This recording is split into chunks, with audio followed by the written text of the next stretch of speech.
episode of Young Hustlers on the Rise, we sit down and talk about specialty coffee with Luce Avenue Coffee Roasters owner Helen Choi.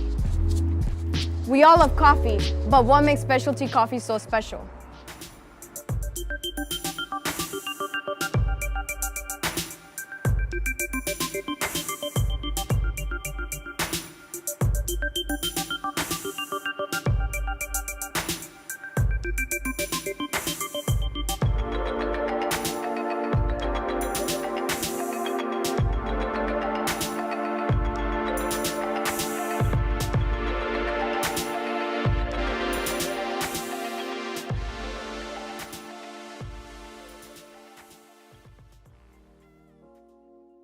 We're here with our coffee roaster and co-founder of Luce Avenue Coffee Roasters, Helen Choi. Helen, can you tell us where you're from? I was from South Korea and I came here when I was young, and it has been 24 years now. And here I am, Houston, Texas.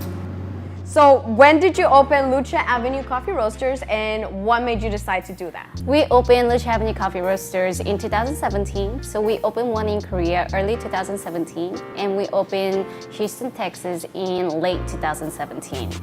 And me and my co-founder, which one of my best friend, and we decided to open Luce Avenue Coffee Roasters just because we were two passionate young hustlers back then who are very dedicated to coffee, and we're very curious, and we had many questions about coffee, so we decided to open our own coffee shop and explore more about coffee. Okay, so speaking of, what does it take to be a roaster? Being a roaster takes a lot of efforts. Also on top of that, being a roaster needs a lot of patience, and you need a lot of motivation, and you need a lot of passion.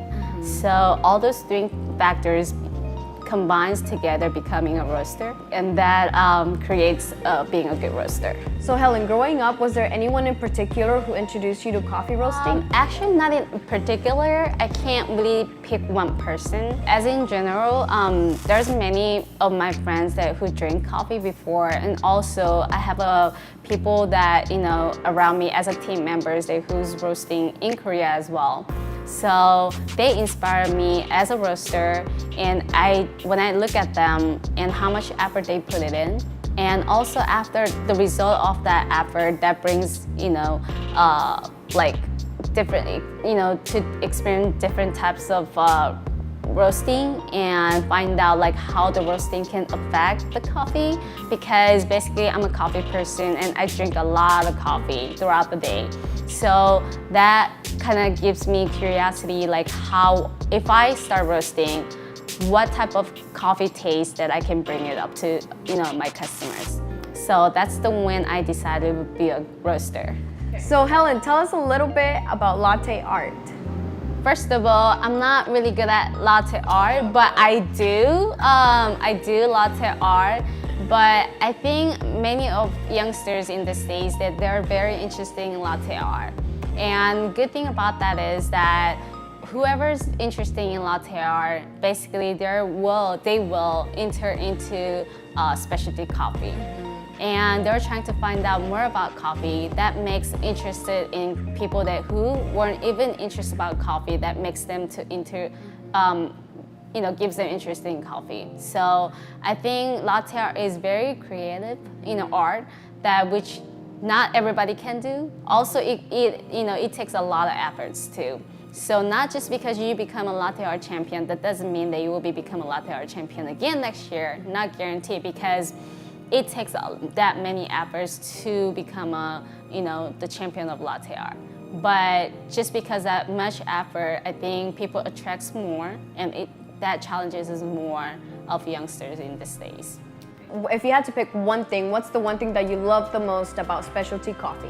Working in a specialty coffee shop and being a specialty coffee association trainer is very hard, because a lot of people criticize judging just because we're working in a specialty coffee shop. But I think it's very interesting because we can do a variety of different methods, and we can try so many other origins of coffee. and we can also explore more about coffee, which a lot of people don't know about yet. And we also can do many different experiments about coffee. And so can you tell us a little bit about lighter roasting versus darker roasting, and like what is the difference between those two, and which one is your favorite? First of all, if I have the question about either I like light or do I like dark, I don't have any preferences because I do roasting based on what people wants to drink. And I like roast based on what I want to find out about roasting. So I do many exploring about the roasting, and I try to do different methods of roasting as well. And I think light roasting has more brighter notes compared to dark roasting. And dark roasting has more body and more full city and full body. And it goes very blends well with the milk.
Since coffee has changed dramatically over the years and has become ubiquitous to the American coffee culture, Young Hustler Coffee focuses on third wave coffee, which is a movement to produce high quality coffee. This will be considered as the culinary appreciation of coffee, where direct trade coffee, single origin coffee, lighter roast, and alternative coffee methods are all a part. Specialty coffee has surpassed its commodity status and continues to grow at a rate of 10% a year. Specialty coffee does not conform to the commodity coffee market price, which places it in a different market of its own. Young Hustler Coffee sources directly from specially selected farms, a practice known as direct trade sourcing.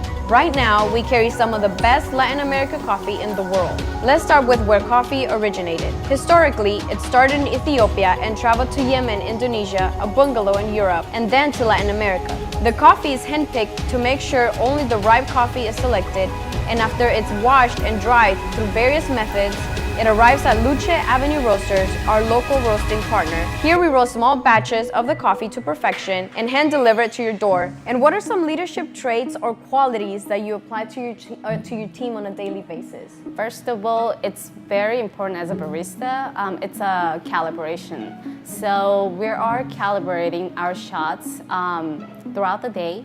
So very early in the morning, the first thing that we do is calibrating the shots. We have to taste the shots, and we have to calibrate based on what we roasted and what we brewed before and what flavor note that we find out.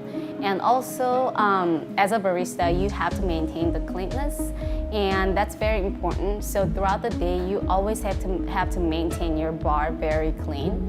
And also, last but not least, I think customer service. So not just making good coffee, not making good drinks, but you also have to give the best customer service and represent your drink fast and efficiently. So I want to know a little bit more about Luce Avenue Roasters in South Korea and about your collection. So tell us a little bit more about that. Well, Luce Avenue in South Korea is very different than Luce Avenue Coffee Roasters in Houston, Texas. In terms of that, it's very fast-paced working environment just because the culture is very different. So one Luce Avenue in South Korea is of course, it requires skills. And we literally make every drinks within like minute and minute 30 seconds because here we more interact with customers and people more relaxed at the coffee shop versus in Korea, everybody is fast and they're very busy. So they're just come and grab and to go. And also the Luce Avenue Coffee Roaster in South Korea is surrounded by like more than 10 other coffee shops. So it's very competitive and also survival game, so you have to be very good at it. Yeah. So all my baristas and also my friend, he's a co-founder, they have really good teamwork as well. What habits have helped you to be successful? I think being consistency is very important. Many people, many youngsters in the States, they plan well, but then they don't put that plan into the practice. And putting that plan into practice is very important. And in order to do that, I think you have to be very consistent. And we have to always flashback ourselves how we were on day one. And even myself, I always look back, even though it has been a year since we opened this location, but I always look back in day one how I wanted it, my coffee to be taste like, and how I did my customer service to my first customer. So I think the motivation that brings, that requires many, many consistencies. And how do you deal with failure? I've been through this many, many times before when I was even young and now as well. I take that as my stepping stone. I know it is very easy to just say it, but I had many failures before just because I'm being an entrepreneur. And one thing that I don't do is let's not just blame anybody else. Blaming is very bad. So I just look forward and see what I did wrong and not make repetition or repeatable. So that way I can be more success in the future. Not making same mistake will lead you to the success. So speaking of success, what is your definition of success? Being a success is, I guess, are you happy? I think it's that question. If you're happy, then you're a success. Even though you have millions of dollars, and if you're not happy, then I don't think you can call that success. If that money brings you a stress, then you're not success. So wherever you're at right now, if you're happy, as long as you're happy, then you're a successful person. Lastly, what advice would you give to the entrepreneurs out there who may be watching? Dream it, plan it, and then make it happen. That's right. I think as much as you dream big, then I think you have bigger goal to reach. And once you reach that goal and you feel that, accomplishments, that will bring you so much, happiness and joy. And, also it brings me like on top of that, I'm not thinking about, success, but then like at the same time, just like, once you reach your goal, it's just like you did it. Like that feeling, like you did it. You accomplished whatever you dreamed before. So I think you have to dream first, and then you plan it, and then make it happen.